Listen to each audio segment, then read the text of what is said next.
Hi there, and welcome to The Defender, Wisconsin's environmental podcast. I'm Amy Barrilleaux. The Defender is powered by Clean Wisconsin, your environmental voice since 1970.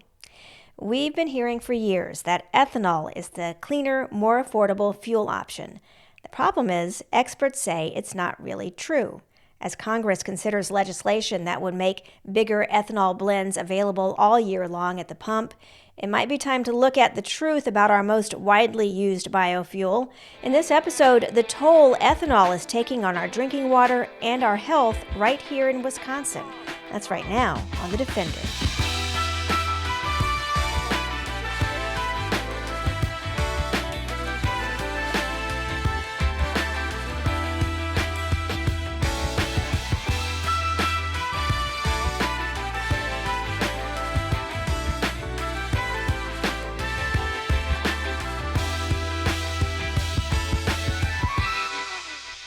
Have we been sold a bill of goods about ethanol? Well, if you think it's cheaper, much of the savings are wiped away by losses in fuel efficiency. And if you think it's cleaner, better for the climate, it turns out it's actually worse. Here in Wisconsin, where we grow 1 million acres of industrial corn for ethanol, it's actively hurting us. Joining me to talk about how is Clean Wisconsin Water and Agriculture Program Director, Sara Walling. Sara, thanks for being here. My pleasure. Thanks for having me.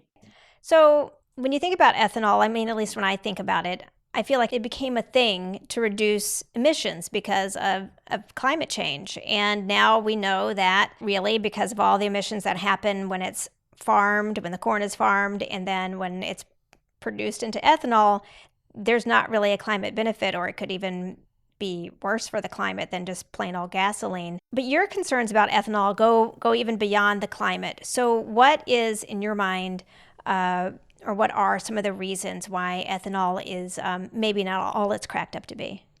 Yeah, I think it's important when we, to kind of break that down a little bit to be able to go back in time a little ways.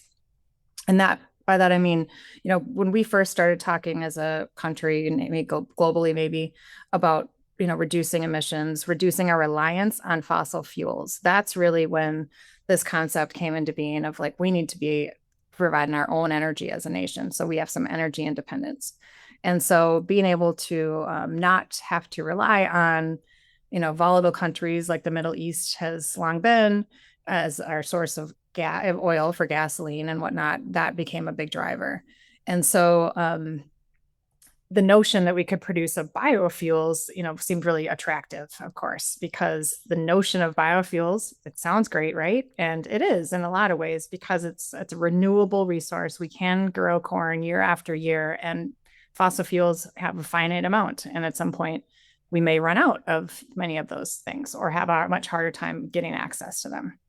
So initially, it was really a good idea to try to find more renewable sources of energy, and in this case for gasoline production.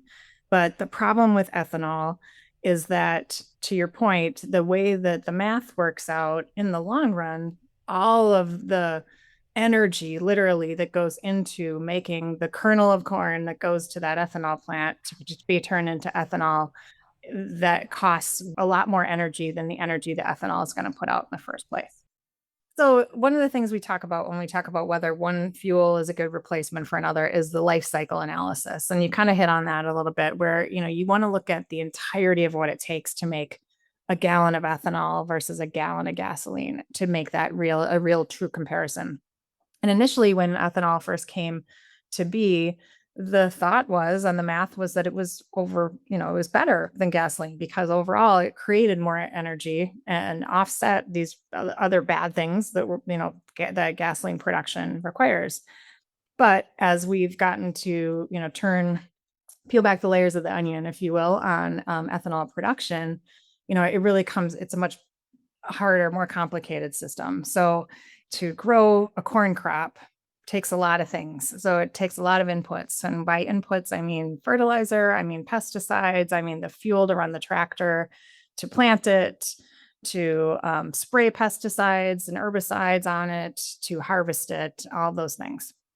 There's also a lot that goes into that ahead of time. So the production of that fertilizer and the pesticide also need to be taken into consideration. And that is where things kind of went wrong early in those early days. Those parts, the inputs, the things that corn needs to grow and be a productive crop to turn into ethanol require a lot of energy and a lot of CO2 emissions from nitrogen fertilizer production, phosphorus fertilizer production, pesticide, herbicide, etc. And so once we started calculating and including all of those energy and natural resource costs, that's when the imbalance was identified, that in actuality, it takes more energy to create a gallon of ethanol than that gallon of ethanol is able to, balance to replace by being a replacement for gasoline. Does that make sense? It does. So more energy going in to make the ethanol than, if you put it in your gas tank, than it would basically give you to power your car. Another thing I just want to touch on real quickly, we talk about growing corn for ethanol, and to somebody who doesn't know anything about corn, you think, well, corn is corn. Well, we can just eat it then if we're not going to use it for ethanol. But the corn that we see out in the fields all over Wisconsin is not grown for human food. It's a totally different type of corn that's used for, I guess, livestock feed and then also for ethanol. So it's a lot of corn, about 4 million acres that we don't really eat.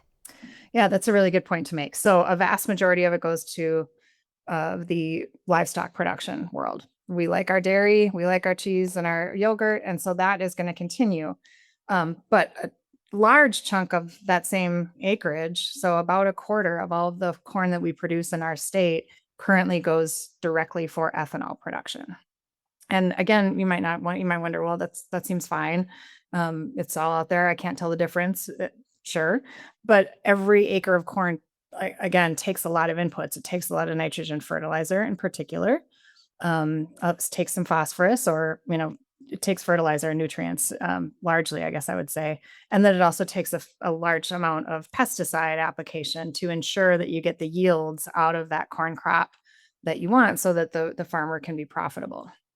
We've had this thing happen over the last several years where the cost of all of those inputs, so the 200 pounds of nitrogen fertilizer that they might be putting on per acre, the amount of pesticides, the fuel that it's costing to run the tractors to plant and do all those other production processes, that all costs more than the farmer is getting at the end of the growing season when they go to sell their corn. So there's this imbalance that's happened for the fourth year in a row, where the cost to produce an acre of corn is much larger than the profit that the farmer will get per acre of corn, per bushel of corn at the end of the season, to the tune of about 88 cents per bushel of corn. The average corn farmer is expected to lose this year. That equates to about $160,000 for a 1,000-acre farm, for example. So this isn't peanuts. So that seems kind of catastrophic. When you look around Wisconsin and even the Midwest, there's corn everywhere. Like, these farmers, that's their key crop in a lot of places. So is this kind of new, maybe not new, but renewed push for ethanol that we're seeing nationally and here in Wisconsin, like an effort to inject some funds into farmers' pockets, or what's going on? Yeah, so moving toward from our current ethanol blend of 10%, which is in pretty much all of your regular gasolines, if you're not buying premium, you already have a 10% blend. There's been a proposal to increase that blend to 15%. That extra 5% in our gas tanks would overall just increase the demand for corn for ethanol production in this country. So it's intended to be kind of a backdoor way of increasing the market for corn in this country, because we have a lot of competition globally. Argentina and Brazil, for instance, are growing a lot more corn than they were 10 years ago. And so that's making the demand for our corn less, and therefore the price that farmers get for it less. And so by creating this artificial new demand, if you will, for more ethanol, the thought is that will increase the demand for this, and therefore the price per bushel of corn will go up with it. But that's not a guarantee. And in fact, as we watch the agriculture, become this global marketplace that it is, those pressures from China not buying our corn and moving to purchases from Argentina and Brazil making more corn for their own ethanol production, these are all mechanisms that we have very little control over. And the ideas of this, kind of artificial injection of a new demand through E15 is just doing just that. It's creating an artificial market that they're hoping will bring up the cost, or excuse me, the price that a farmer is paid for their ethanol at the end of the day. So again, it's not a guarantee. And in the same token, it's definitely not going to happen for this crop year. So the price that a farmer has to pay for their nitrogen fertilizer is extremely high right now, in large part, because of the war on Iran and the issues that the war that's happening in Ukraine is putting a lot of pressure on, again, these global markets where we get our fertilizer. That's not going away. So that's not going to reduce the cost of nitrogen fertilizer. So the overall cost of production for a farmer this year is still extremely high. And the demand for this E15 isn't going to come quickly enough for that price that the farmer gets at the end of this crop season to take effect. So it's a longer term goal that they're hoping for, but in the meantime, it further entrenches our farmers in this, very monocrop row crop system of corn to soybean rotations and that kind of thing that we're finding year after year is not going to be a long-term economically sustainable crop system for our farms to maintain. So it sounds like the economic realities of growing corn are becoming pretty bleak for our farmers. And we also don't always think about the environmental realities of growing corn because it doesn't look harmful, but there is a tremendous amount of harm. You work on water issues. How would you characterize the impact of growing those 4 million acres of corn? Yeah, that's a really good point. So you're right. Yes, agriculture in general is kind of a leaky system. Plants, we apply nutrients to those plants. We hope they take them up and use them to make the food that we eat or the flowers we're growing, for instance. So there's a certain amount of that we have to accept. But corn in particular is exceptionally inefficient at using its nitrogen. So an acre of corn, give or take, requires anywhere from 160 to 220 pounds of nitrogen to be applied according to the university's recommendations. What we're finding and what agronomists have found over the years is that of that amount of fertilizer being applied to corn, the plant itself is only capable of taking up and using somewhere between 40 to 60% of the nitrogen that we apply in the first place. And so that means about 40 to 60% of that nitrogen is available, not being used by the plant, and it either leaches downward into the groundwater, some surface water runoff, or there's connections between groundwater and surface water. So it's making its way to groundwater or our lakes and streams, or it's being volatilized into the air as a really strong greenhouse gas, as nitrous oxide. So any of the nitrogen that the corn plant can't use is going one of two directions: up in the air as nitrous oxide, or down into our groundwater or surface water systems as nitrates. Nitrates are an issue for us for a number of reasons. They have huge health implications. And so drinking groundwater that's contaminated with nitrates, even at very low levels, is being shown to have significant correlations to increased cancers and neural tube defects and other such things. So we talk a lot about nitrate issues like blue baby syndrome, a lot of people think about. And while that does occur, that's really just that's just one example. And fairly infrequently do we find that to be the case. But more and more of our public health research is demonstrating that even chronic levels of exposure of nitrates at low levels below the 10 parts per million maximum contaminant level allowed in our health-based standards can create really significant human health implications. So when you talk about the human health impacts of having nitrates in our groundwater, which in turn gets pumped up and into our water wells.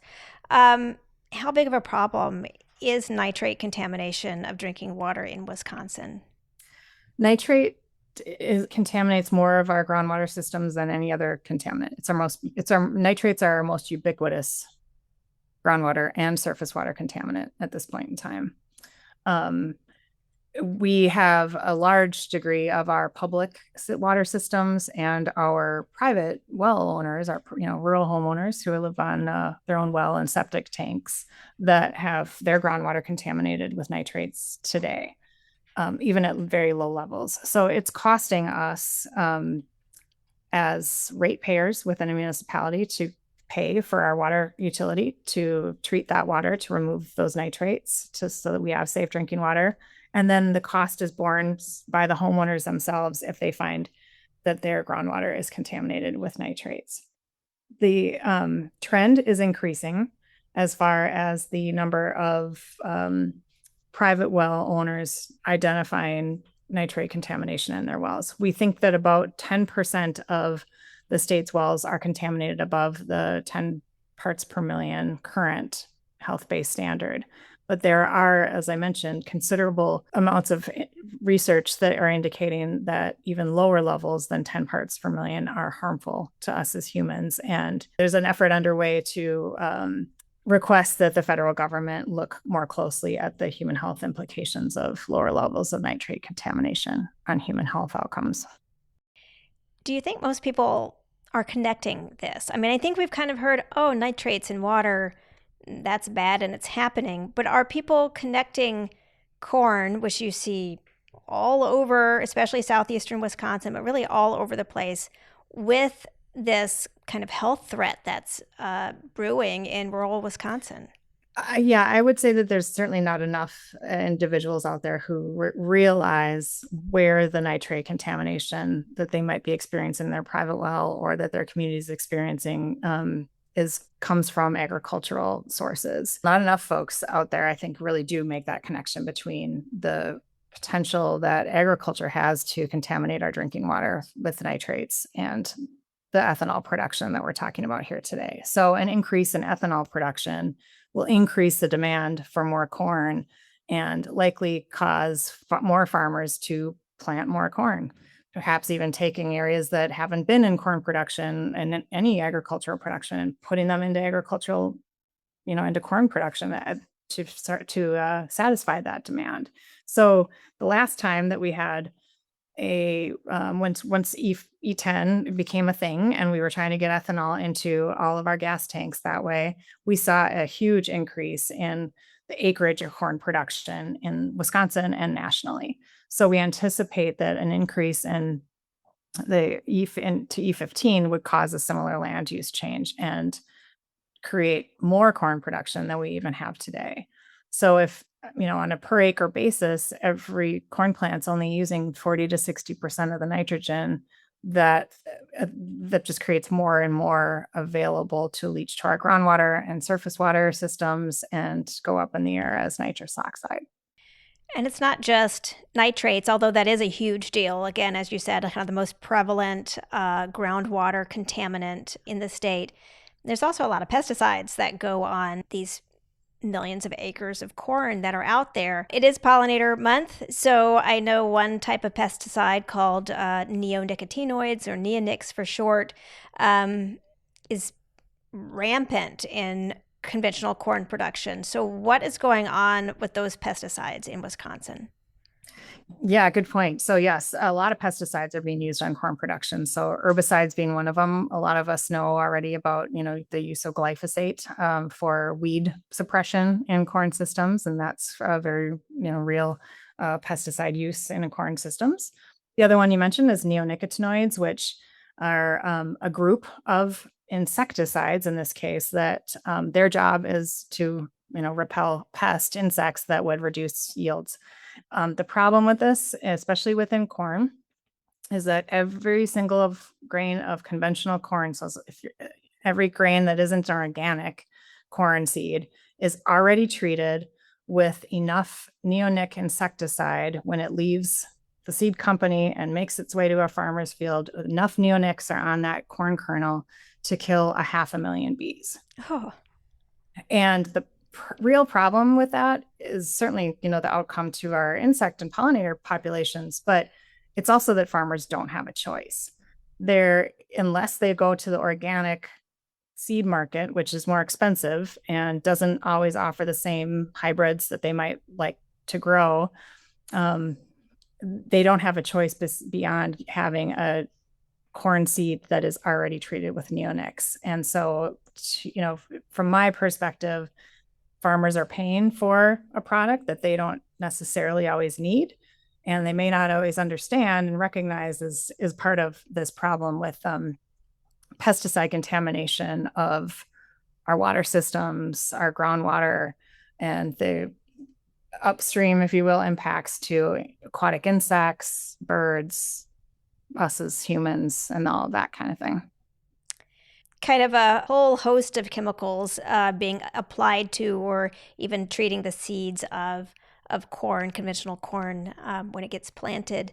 I know there was some research that came out of Iowa that looked basically at health impacts that Iowans are experiencing and cancer rates. I think it caused a little bit of a stir because when you think corn and unfortunately nitrates, you can look to Iowa to see one of the biggest places for that in the country.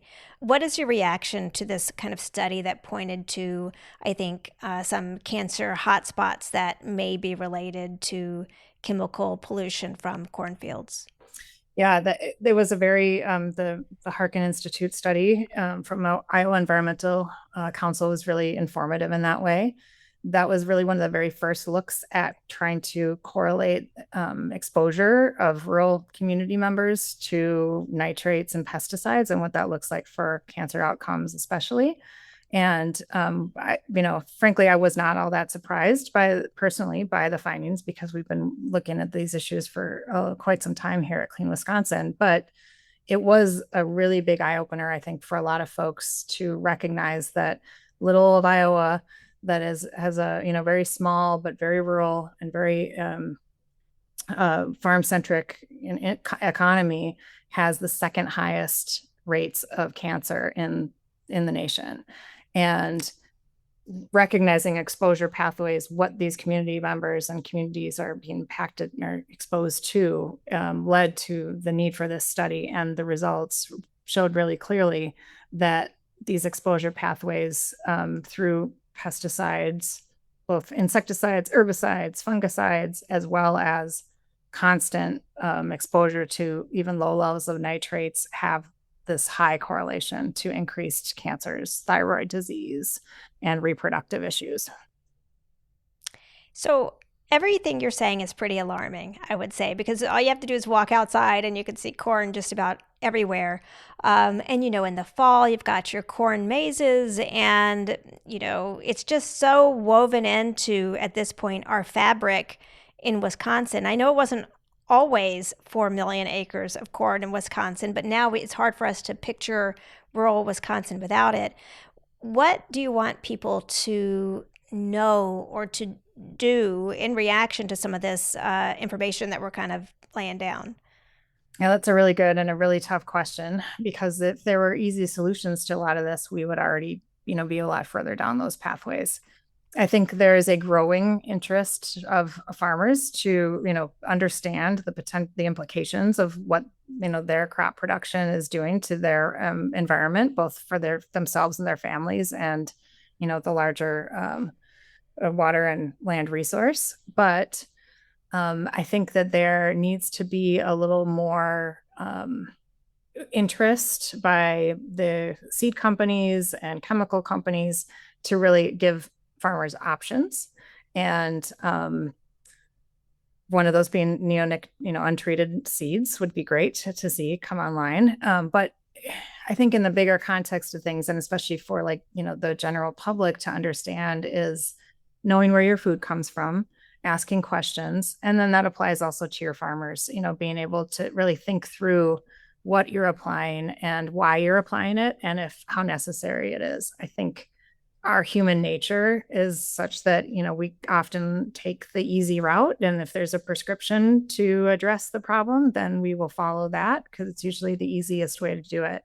And we've really turned away from things like integrated pest management, which doesn't rely so heavily on pesticides to deal with, insect and weed issues and that kind of thing, and chooses biological controls first. And we've really moved away from that because of the ease of being able to use chemicals and just increase the fertilizer amount to ensure that you're going to get the best yield without really looking at the economics.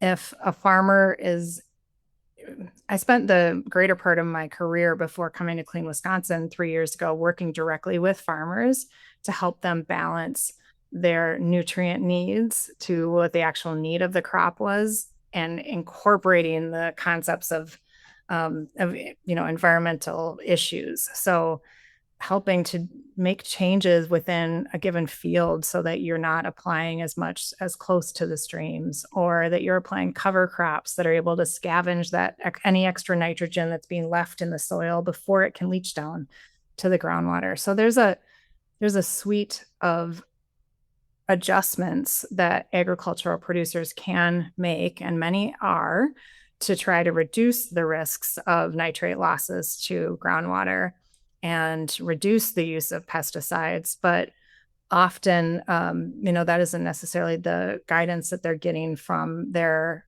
seed companies and input dealers as far as what they need to go into. So I'd love to see also our agricultural co-ops take a more proactive approach and role into helping their farmers understand the implications of chemical and nutrient uses, and right size a lot of those to be more conscientious for their own public health needs as well as our environmental future.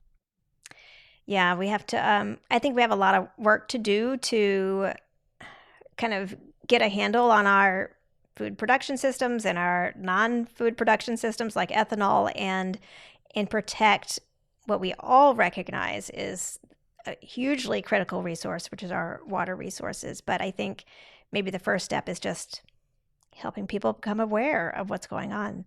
So, Sara, thank you so much for taking the time to talk with me about this. And I'm sure we'll be talking many more times about farming in the state and about protecting our water. I really appreciate it. Thanks for having me.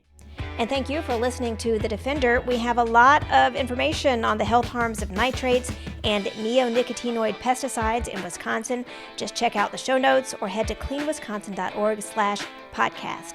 And if you're listening on Civic Media Radio, welcome to the conversation. If you're streaming on your favorite podcast platform, be sure to rate the show and leave a review. It helps other people find us. I'm Amy Barrilleaux. Talk to you later.